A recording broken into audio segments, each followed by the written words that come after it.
Full name is Harry Minium, last name Minium. Right now, I'm a senior executive writer at Old Dominion University.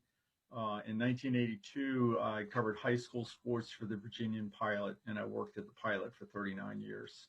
It was such an amazing story that I think people in Virginia Beach and Chesapeake and people all around Norfolk kind of rest. And we love the football team and the pep rallies and just a great time supporting the team. And I just think that needs to carry on.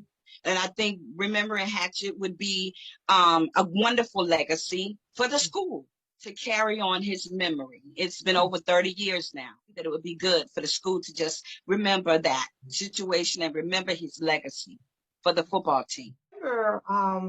Not long before that, there was still a lot of separation and division. We had race riots at our school.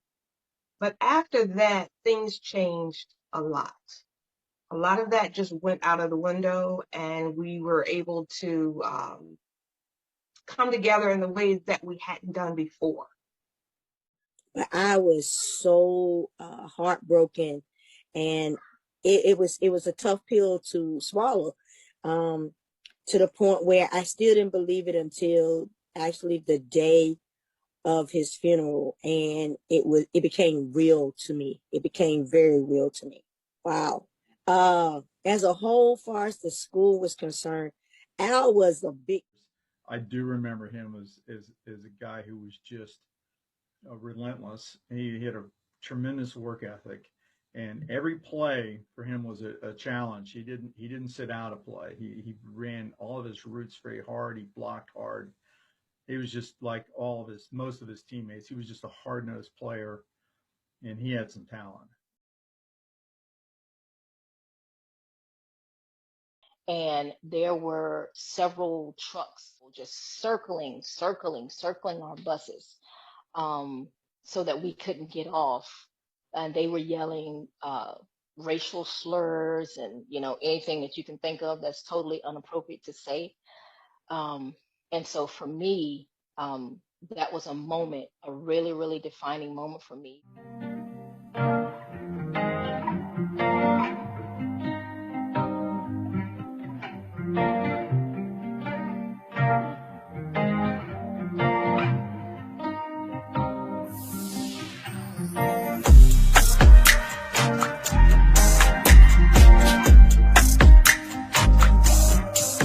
Energy was just there. Tony Grady, Kevin Johnson, Gary Hamilton, Steve McArthur, Alfonso Wiggins, Robert Majette, Mike Boykins. The list goes on and on and on. That team, the 1982 Lake Taylor Titans, was very special. Steve McArthur was a guy that can go downfield and stretch the field. I think it was about the third play from scrimmage. And he came up the middle, and Jamie Noonan, the nose guard, hit him and took his legs out and broke his ankle.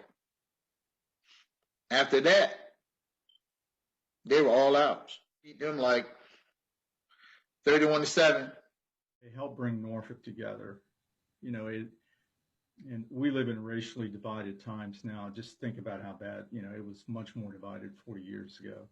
And how could you not love these kids? It's just amazing what they did. And I think a lot of people wouldn't necessarily rally around an inner city football team. Really thought a lot of these kids, and they deserved it. They were all good human beings, and most of them have. Other coaches patting him on the back like it's gonna be all right. That's when he started talking. He said, "I gotta tell you something, guys. We had a big problem today." And we're like, "What problem?" And that's what he told. He said, Albana Hatchet just got killed. He was in a car wreck and died and just busted off. Oh yeah, he played football. No, it wasn't none of that. That's the Lake Taylor boy. That's the Lake Taylor boy. And every time we win a big game, they add something else to it. That's how I didn't win the silk, but that's how I knew that we did. I appreciate you, and I apologize for those of my age group that don't understand just how important this is. And I won't say they'll regret it. We're too old to regret anything, but it is very, very unfortunate.